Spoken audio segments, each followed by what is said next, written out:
Okay, so in this video we're going to do a little bit of work to help create a little bit of release in and around the hips, sort of focusing on the mobility around the hips, but also really trying to perhaps open up in and around the inner thigh area also, and down the back line of the leg. But when we're working to mobilise around the hips and the thigh, we want to think about sort of whole cylinder of the thigh really working as optimally as we can.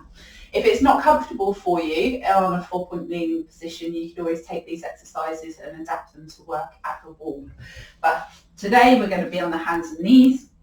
So just making sure that that's a comfortable position for you. Hands underneath the shoulders, the knees are underneath the hips about a fist distance apart, and just making sure you've got plenty of space behind you and also coming out to the side.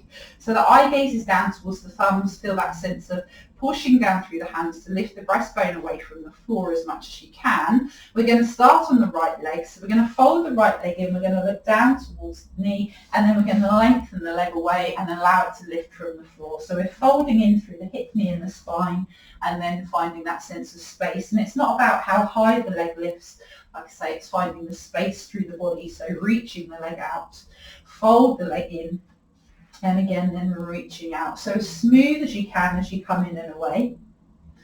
On that last one, you're going to finish with the leg long, let the foot lower down to the floor. You're going to circle the leg round to the side, foot flat, toes forward, roughly in line with the knee. Let's come over a little bit further. And just make sure that feels okay for you. And from there, we're just going to take it into a little rock front to back. And that's going to work really very much in and around the inner thigh area, but also down the lateral portion of the leg, down to the lateral side of the foot as well. And like I say, just see how that feels. If it does feel quite restricted, just keep the movement a little bit smaller. And just go with the breath as it feels right for you. And then we're going to still the body, bring the hands a little bit closer towards each other underneath the breastbone. We're going to push down on the left hand to open that right arm out and up towards the ceiling, and then we bring the arm coming back down. So we're going to press the ground away, push down to open and lift, and then we return. And again, press down to open and lift, and we return. So building that strength around the supporting arm, but also bringing that rotation of the rib cage away from that fixed arm. One last one here. Bring the arm down and then just coming up off of the wrist and slide the leg in towards you. So we're going to come into a hip release position. So the heel is just going to be underneath the knee and the hand's going to be on to the inside of the knee. And rather than turning the trunk of the body to face towards the knee, we're going to try and turn just away from it. So we're more in line with the knee that's down towards the floor. And we're just going to take it into a little hip release position, or movement. So these movements come from the fascia focused movement repertoire from Karen Gertner. And yeah, like I said, all about trying to mobilise, release, and build that sort of adaptability in and around the hip. So it's like a controlled fall, push through the ball of the foot to return the body. So just see how that feels. It might feel springy, it might feel a little bit like you kind of go into that release and don't come back. So in which case you could use a small sort of spiky ball behind the back of the knee just to help create that little bit of spring with the return. Last one there. And then we're just going to walk the foot round to the front of the body. So then we come into a half high kneeling position. So if I just show you from side on. So again, the heel is going to be below the line of the knee. And we're just going to bring the hands down onto the floor to either side of the foot, or the foot might be a little bit further forward. And we're going to take it into a little low sprinter set. So we're going to go forward to shift back, forward to shift back. And as you shift back, try and feel that you're pressing the big toe down into the floor and almost keep it that sense of reaching it forward, so that you're trying to encourage a little bit more length through the front of the foot and over the front of the ankle, and keeping that sense of lift through the breastbone as much as you can. On that next one, you're going to finish with that shift back, and you might want to move the hands a little bit further back as you do, and then keeping the heel down, you're just going to lift the ball of the foot and lower back down. So it's a little ankle dorsiflexion, just trying to encourage the length all the way down from the sit bones down the back of the leg to the underside of the foot. On that last one, keep the ball of the foot lifted, think of digging the heel down into the floor, and then take it into a little rotation. So trying to maintain the pelvic stability and then just turning thigh bone in the hip socket to encourage a little bit of glide between the hamstring muscles. They can get a little bit stuck, clumpy on the back of the leg, so just trying to encourage a little bit of movement between them.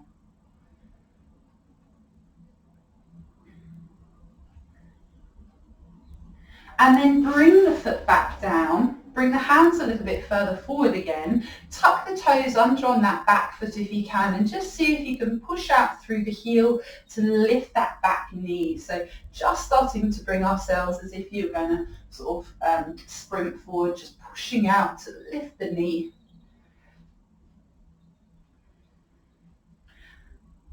One last one there. And then bring the knee down, relax the toes, come off the wrists, come up to a half high kneeling position, and just see how that feels for you. Could feel a little bit wobbly, so go carefully. If you need a chair or the wall just to give you a little bit of support, then obviously you can do so. And again, adding a little bit more if you want to. You could tuck the toes under on that back foot and just see whether you have the strength. If it feels right for you in the body. If it doesn't, then do rest and, come back and join in on the other side. But if you can, hands to the thigh, and just see if you can lift that back knee from the floor, bring it back down.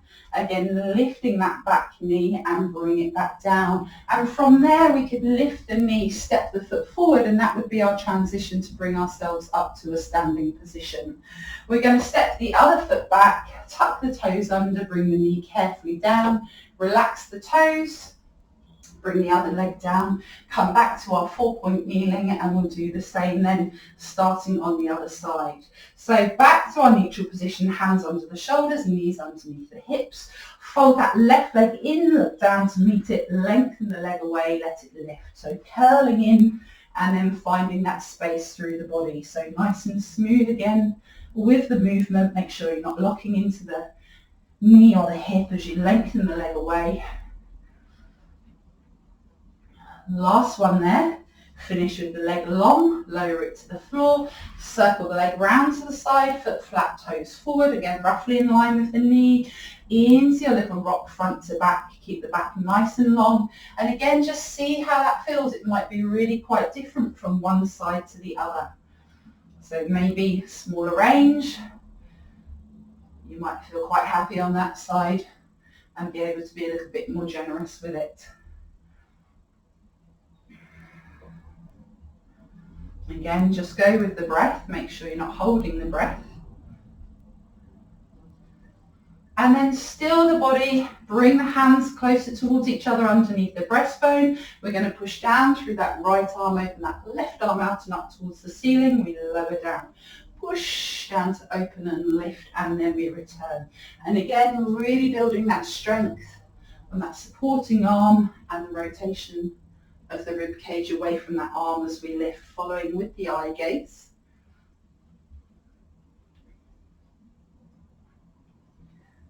One last one there. Bring the hand down, carefully come up off the wrists, slide the leg in. So again, we're coming into our 90-90 hip release position with the heel positioned underneath the knee, the hands to the inside of the knee to guide us. The trunk of the body is in line with the knee that's down, and again just find that little hip release position, see how that feels for you. And as you come back from that movement, you could feel that you're pushing down through the ball of the foot, trying to bring a little bit more strength into that arch on the inside of the foot, so then it brings us into that foot to core connection. Again, just see how that feels. If you're not getting that sort of springiness to come back, again, you could pop a spiky ball underneath the knee and just hold it in place, which will just help that sense of the elasticity of the tissue there. Lovely, good. Last one there, still the body. Walk the foot carefully round to the front of the body. So we're coming into that half high kneeling position. And then again, just bring the hands down onto the floor. You can walk the foot a little bit further forward if you need to. And we go back into that little low sprinter set. So we come forward to shift back, forward to shift back. And again, as we come back, think of the big toe pushing down into the floor, reaching slightly forward just to encourage a little bit more length over the front of the foot and the ankle. Keeping that sense of lift through the breastbone as much as you can. On that last one, hold that shift back, reposition the hands maybe a little bit further back, and then the heel stays down, ball of the foot lifts and lowers. So again, here we're trying to lengthen through to the hamstrings. So try and feel like you're lifting your sit bones on that side up towards the ceiling as much as you can. Lovely, good. And then hold that lift of the ball of the foot, that little rotation, so pelvic stability, thigh bone just turning in the hip socket. So again, trying to encourage that little bit of glide between the hamstring muscles rather than them all being a little bit stuck together perhaps.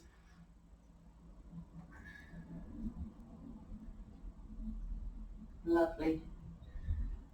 And then just bring the foot back down, bring the hands slightly forward again, adding on if you want to, tuck the toes under on the back foot. Push out through the heel to lift that knee lower back down. Push down to lift and lower back down. So again, just see how that feels. Again, it can be quite different one side to the other. Just finding that little bit of lift away from the floor. Last one there. Bring the knee down, relax the toes for the moment. Come up off of the hands and just see how that feels in that half high kneeling position. Again, might be quite different one side to the other, and that might be enough of a challenge with your balance. Again, you can always use the wall if you need it for a little bit of support there. And if you do want to add on a little bit more challenge, you can tuck the toes under on the back foot, hands to the thigh, and just see if you can lift that back knee, lower back down. Make sure you're not collapsing into it. Push down to lift. And we lower back down. And again, if you feel like you can and you want to, you can push through that back foot, bring yourself up to standing. And from there, we can find just a parallel placement of the feet. So once we are in our standing position, just finding a little bit of balance between the two sides of the body. Lift the arms forward up towards the ceiling, press the air out and down, taking it into a heel raise, push down to lift the heels and circle and lower. So find that opposition, press down to lift up, go as steady as you can and lower down. One more here, push down to lift up, circle the arms, let the heels lower, and that's you all done, and I hope you enjoyed that session.